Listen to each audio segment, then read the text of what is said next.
పహల్గాం ఉగ్రదాడి అనంతరం భారత్ పాక్పై దౌత్య దాడికి దిగింది.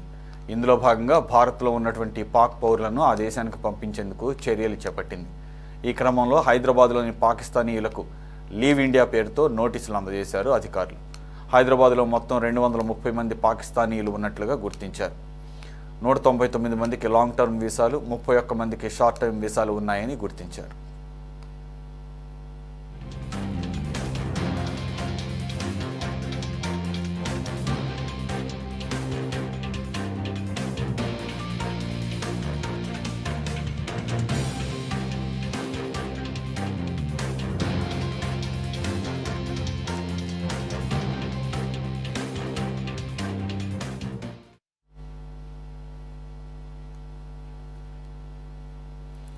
షార్ట్ టర్మ్ వీసాలు ఉన్న 8 మందికి దేశం విడిచిపోవాలని నోటీసులు జారీ చేశారు.